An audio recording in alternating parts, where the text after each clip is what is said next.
Welcome to Nalla Narasimhareddy Education Society Group of Institutions. Myself Kameshwari, Department of Civil Engineering. My subject Geotechnical Engineering. In previous class, we had already discussed compaction. In that compaction, introduction, compaction of soils, purpose of compaction, and we are discussed in previous class principles of compaction. Now, this is the principle of compaction that is compacted in layer by layer wise. So, expulsion of air voids from the soil. The principle of compaction, already we can know that in unit 1 we already discussed gamma d unit weight is equal to, here given unit weight YD is equal to G gamma W by 1 plus E. Degree of a soil is measured by the dry unit weight of the section. The dry unit weight of the soil is gamma D is equal to G gamma by 1 plus E. So smaller void ratio and higher is dry unit weight. And another equation, gamma is dry unit weight is equal to unit weight by 1 plus moisture content. Here indicate unit weight. This is indicated by dry unit weight is equal to, it is the ratio of unit weight to the 1 plus water content. This is given as water content, that is called as moisture content or water content. Moisture content. Moisture content. Two equations we can give.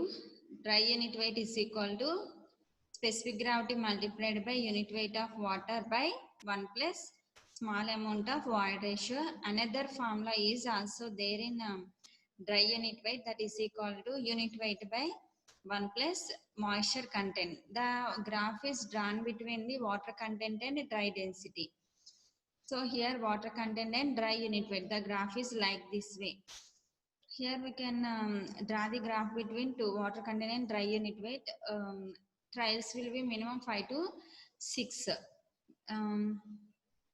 Plotted the graph between these two, and here we can calculate the upper moisture content and dry density.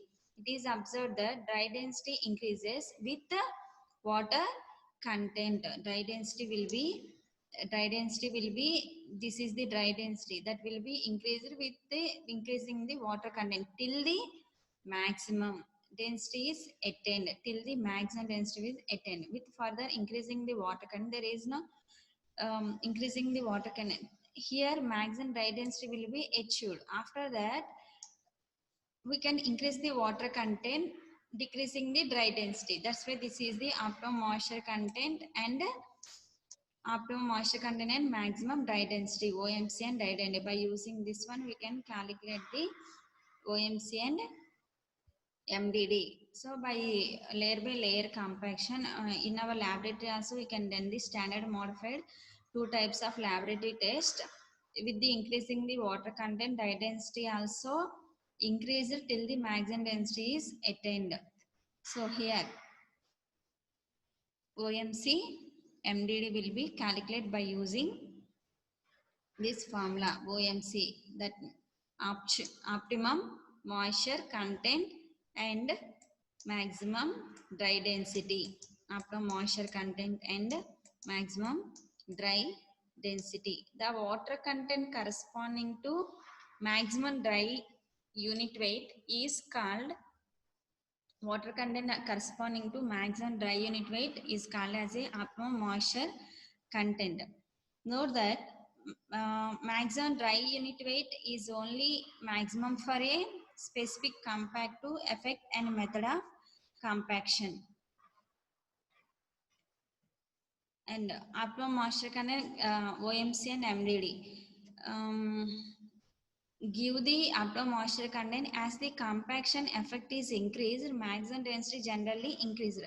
compaction will be done properly, you can achieve the more density. So optimum moisture 1 and optimum moisture 2. Optimum moisture 1 and two types of test will be conducted. So MC and MDD.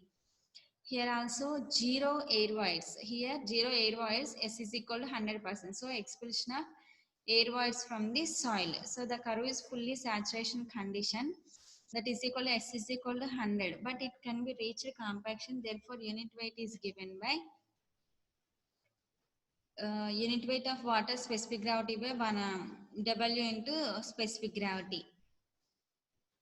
And the line of optimization, zero air voids, line of optimum.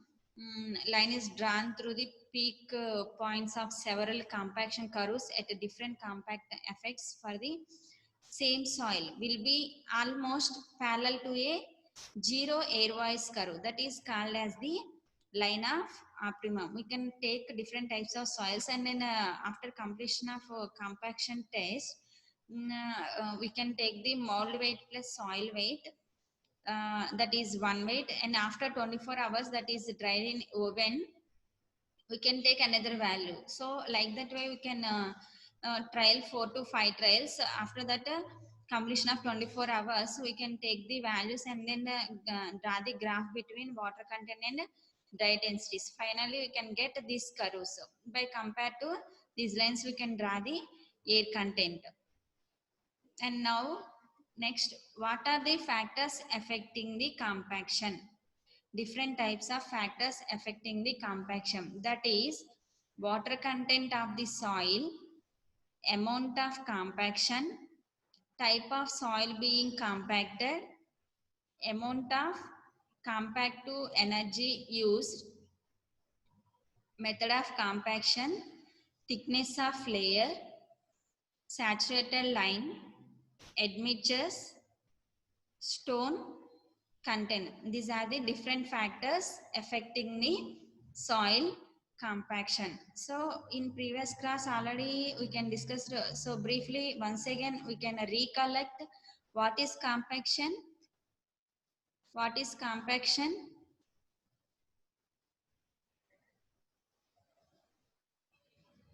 Expulsion of air voids from the soil. Expulsion of air voids from the soil, that is called as a compaction. And it expulsion of air voids from the soil is called as a compaction. Three-phase diagram, generally soil consists of air, water and soil. Soil consists of a permeability. Due to that permeability, water will be infiltrated into the ground surface. So while doing any construction like retaining walls, roadways, railways, any structure, we can compact the soil. In roadways, we can go for different types of rollers. By using rollers, we can compact the soil. So soil are different shapes, either round shape, angular shape, irregular shape. First of all, you can take this soil and then pour on a ground surface. It occupies more space, and void ratio also more in before compaction. But after compaction, by using rammers or rollers, the compaction will be done properly. Expulsion of air voids from the soil, and also reduce the voids. That means they increase the shear strength of the soil. And only particular shape of the soil also we can take, that is rounded shape soils. It occupies also more space. After compaction, it will reduce the soil. So what is that compaction means? By compaction test, by layer compaction will be done properly in all around the area. Compact done properly, reduce the permeability, increase the strength of the soil. We are not compacted properly, so failure will be occur while sudden impact load will be applied on that particular structure. So sudden loads will be applied on impact load on a ground surface. So failure will be occur. So that's why layer compaction will be very important. What is soil compaction is done? So to increase the shear strength and its bearing capacity, to reduce settlement under working loads, reduce the permeability of the soil when sufficient bearing capacity is not available, but even greater depth also, and to reduce the permeability, increase the strength of the soil. This is the compaction test, and different types of factors affecting compaction will be discussed in next class. Thank you.